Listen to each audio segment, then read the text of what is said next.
Shut the front door. Are you kidding me? Oh, what was that? I'm fine with the monitor being on the side though. All right, so do you have any thoughts on the PYXIS? I just looked at the footage of the PYXIS for the first time, and I'm scared to say this because I don't want you guys to yell at me, but this feels very much like Alexa footage. Call me crazy, I don't know. I've just been, so we shot 2 days on this. I just looked at the footage, and this just, I've shot a lot on Alexa, and I've shot a lot on this now as well. And I'm not gonna say it is a replacement for the Alexa, but I'm saying that this has the feeling of Arri look and Arri feel being filming in nice like this. And I'm not saying this to gas it up or anything or hype it up. I'm sincerely incredibly excited about this camera, about the PYXIS. So it's been long awaited. The PYXIS, we've been talking about it since like NAB when I first got my hands on it, and I'm excited to finally get this on a real production. So a little context, we're in Montana currently on a production of a Western film, and I'm the DP on it, so I get to get my hands on it. I can't take credit for the build though. That's my AC Adam. You'll see him probably right here. He built this out beautifully, I'm not gonna lie. So I wanna just take this to talk about my first impressions. The video down the line is gonna happen where I'm like on set shooting this, real behind the scenes. But I wanted to take a minute to just show you what this is looking like, talk through the build, talk through my first thoughts of it all, and just let you know kind of how I feel about the PYXIS as a first impression on a film set from the perspective of a DP and some cats. So we're on a large formal film set, I'll hand that off to you, sir, with ACs and camera team and lighting and all of that. I feel like I've got a lot of confidence in it. I've got confidence in Blackmagic color science. I've got confidence in the open gate being anamorphic. There's a few hesitations that I've got about it, but I'm really excited to be able to DP on a project where we can use the PYXIS, or multiple of them for that matter. So the use case of this camera throughout the film is going to be pretty diverse. We've got shots where it's going to be handheld on easy rig, like a lot of chaos going on. We've also got shots that are going to be like dolly, static. So I've got a variety of different uses where the PYXIS is going to be putting into work. And functionality wise, I like the size of it. It's kind of a happy medium. It's bigger than just like a small FX3 build where you don't really have the real estate to rig onto for a full production. But size-wise, it's not like a full Alexa to where it's huge and I need camera support. I can just pick this up and do some run and gun and throw around like this, and it's not too heavy. But to contrast that, or on the opposite side of that, you still got the real estate to build out everything you need for a full production. So far, functionality-wise and build-wise, I'm actually a big fan of it. It feels rugged and robust, and it doesn't feel like a plasticky pocket 4K. So to give you a size comparison, we're gonna put it next to this one-day-old cat. Hi. Obviously, it's a little bit larger than a one-day-old cat. And let's talk about the side screen, because everybody's talking about the side screen. It is my 3rd day using this, and I've used it, I've liked it, and I actually am a large fan of it. There's some things that I would like to change.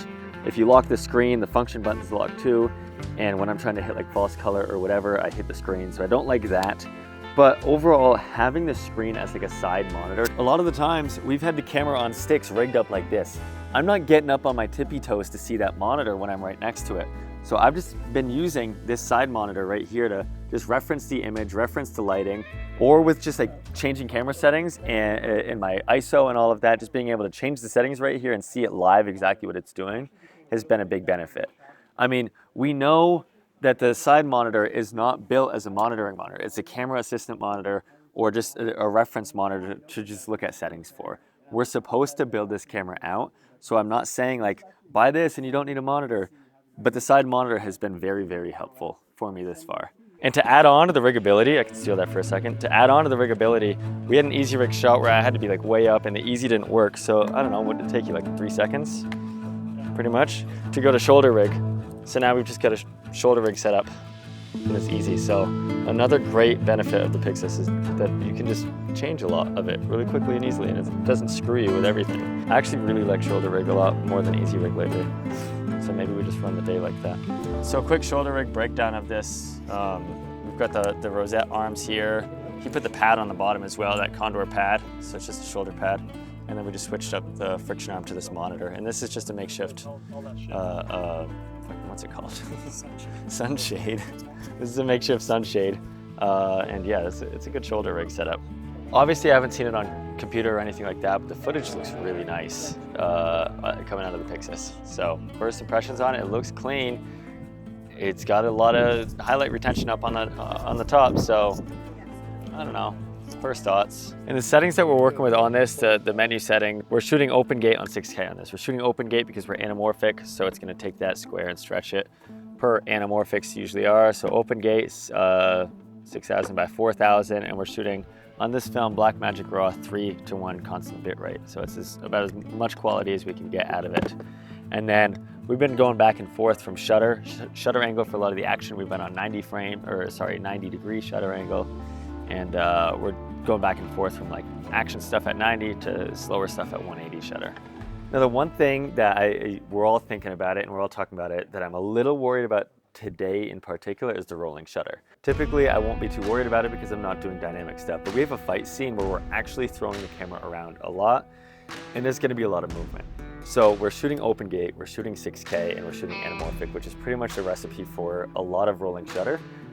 So I'm nervous for it. I know that Adam, my AC, was saying that there's a built-in native thing in Resolve where it's kind of like gyro stabilization where it'll counter it and not crop in too much. So I'm excited to check that out.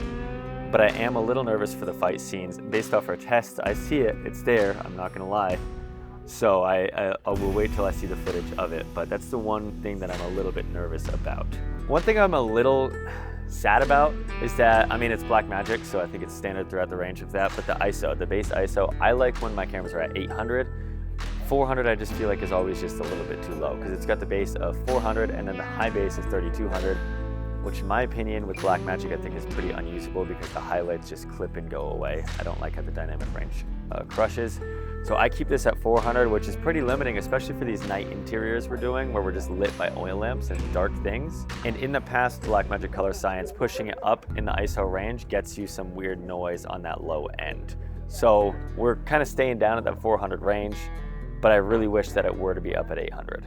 So yes, it's a first impression. I need to use it a lot more before I make any hard decisions, but it really does feel Alexa-like to me. I mean, the footage coming out of this camera and the build and the ergonomics of this camera are something that I was happy with the entire time. Yes, there's some quirks that I'm not totally happy with, but at the end of the day, it's a $3,000 camera, my friends. The images coming out of this on this film it's some of my happiest work. And I genuinely, sincerely mean that I am very, very excited about the PYXIS to the point where I'm debating, because I don't use my FX6 all the time. I use my FX3 a lot. That's keeping with me. But I might sell my FX6 for this. Call me crazy for that.